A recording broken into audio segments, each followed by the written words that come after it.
Hello, I'm doctor Manasa, fertility consultant. ఇప్పుడు నేను discuss చేయబోయే టాపిక్ డోనర్ స్పర్మ్స్.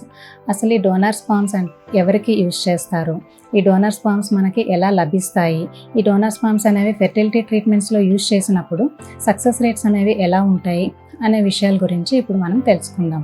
నార్మల్గా ఒక కపుల్ మన దగ్గరికి వచ్చినప్పుడు హస్బెండ్కి సెమెన్ అనాలిసిస్ అనేది చేస్తాం. ఇలా సెమెన్ అనాలిసిస్ చేసినప్పుడు స్పర్మ్ కౌంట్స్ 0 వచ్చినట్లయితే వాళ్ళని ఎజూస్పర్మియా అని అంటాము.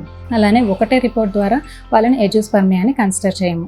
మినిమం 2 రిపోర్ట్స్ అనేవి 4 to 6 వీక్స్ అపార్ట్ చేసిన తర్వాత స్టిల్ కౌంట్స్ 0 వచ్చినట్లయితే వాళ్ళని ఎజూస్పర్మియా అని అంటాం. అలానే వాళ్ళు ఫర్దర్ హార్మోనల్ ఎవాల్యుయేషన్ అనేది కూడా చేస్తాం. అలానే మైక్రో టీజా లాంటి అడ్వాన్స్డ్ ప్రొసీజర్స్ చేసినా కూడా స్టిల్ కౌంట్స్ 0 ఉన్నాయి అనుకున్నప్పుడు ఇలాంటి కపుల్స్కి డోనర్ స్పర్మ్స్ అనేవి అడ్వైజ్ చేస్తూ ఉంటాం. అలానే కొన్ని అదర్ కండిషన్స్ ఉంటాయి. అంటే పుట్టుకతోనే స్మాల్ టెస్టిస్ ఉండటం, ఎట్రోఫిట్ టెస్టిస్ ఉండటం, లేదా చిన్నప్పుడు ఏదైనా టెస్టికల్స్కి దెబ్బ తగలటం, లేదా హస్బెండ్ యొక్క ఫ్యామిలీ హిస్టరీలో జెనెటిక్ డిజార్డర్స్ ఏమైనా ఉన్నాయి, ఆటోఇమ్యూన్ డిజార్డర్స్ ఉన్నాయి, లేదా థాలసీమియా లాంటి డిసీజెస్ ఏమైనా ఉన్నాయి అనుకున్నప్పుడు అట్లాంటి కపుల్స్కి డోనర్ స్పర్మ్స్ అనేవి యూజువల్గా అడ్వైజ్ చేస్తూ ఉంటాం. సో ఈ డోనర్ స్పర్మ్ శాంపిల్స్ అనేవి మనకి ఎలా లభిస్తాయి? ఎవరు పడితే వాళ్ళ దగ్గర నుంచి డోనర్ స్పర్మ్ శాంపిల్స్ అనేవి తీసుకోవడానికి వీల్లేదు. ఇవి గవర్నమెంట్ ఒక సర్టిఫైడ్ బ్యాంక్స్ అనేవి ఉంటాయి, అంటే స్పర్మ్ బ్యాంక్స్ అనేవి ఉంటాయి. వీటి నుంచే మనం ఈ డోనర్ సెమెన్ శాంపిల్స్ అనేవి తీసుకోవాల్సిన అవసరం ఉంటుంది. సో వీళ్ళు ఒక సర్టెన్ క్రైటీరియా అనేది ఫాలో అవుతారు.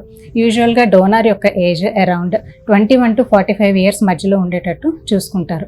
అలానే వీళ్ళకి ఏమన్నా ఇన్ఫెక్షస్ డిసీజెస్ ఉన్నాయా లేదా, జెనెటిక్ డిజార్డర్స్ ఏమన్నా ఉన్నాయా లేదా, థాలసీమియా లాంటి డిజార్డర్స్ ఉన్నాయా లేదా అని ఒక థరో ఎవాల్యుయేషన్ అనేది చేసుకున్న తర్వాత, అంటే వీళ్ళు ఒక విండో పీరియడ్లో ఏమన్నా ఉన్నారా లేదా అనేది కూడా చూసుకుంటారు. వీళ్ళు అంటే ఒక 6 months తర్వాత కూడా టెస్ట్ రిపీట్ చేసి వాళ్ళు ప్రాపర్గా హెల్దీ అని కన్సిడర్ చేసిన తర్వాతనే వాళ్ళ శాంపిల్ డోనర్ శాంపిల్గా ఇవ్వడానికి ఎలిజిబుల్ అవుతుంది. ఇలాంటి వాళ్ళ దగ్గర నుంచి శాంపిల్స్ కలెక్ట్ చేసుకొని మనకి ఎయిదర్ ఐయుఏలో కానీ ఐవీఎఫ్లో కానీ ట్రీట్మెంట్కి యూజ్ చేయడానికి స్పర్మ్ బ్యాంక్స్ అనేవి ప్రొవైడ్ చేస్తాయి. సో ఈ డోనర్ స్పర్మ్ శాంపిల్ ప్రొవైడ్ చేసేది మన హస్బెండ్ శాంపిల్, మీ హస్బెండ్ శాంపిల్కి అది ఎలా మ్యాచ్ అవుతుంది అనే క్వశ్చన్ చాలా మందికి ఉంటుంది. ఇదేంటి అంటే మీ హస్బెండ్ యొక్క సర్టెన్ క్యారెక్టరిస్టిక్స్ అనేవి తీసుకుంటారు. అంటే లైక్ హైట్ కానీ, బ్లడ్ గ్రూప్ కానీ, I colour, skin colour, hair colour, ఇలా సర్టెన్ క్యారెక్టరిస్టిక్స్ తీసుకొని వాటితో మ్యాచ్ అయ్యేటట్టు మీకు ఆ డోనర్ శాంపిల్ని స్పర్మ్ బ్యాంక్స్ ప్రొవైడ్ చేస్తాయి. సో ఈ డోనర్ ఎవరు ఏంటి అనే డీటెయిల్స్ అనేవి మాత్రం ఎనానిమస్గానే ఉంటాయి, అంటే ఎవరికి తెలియదు.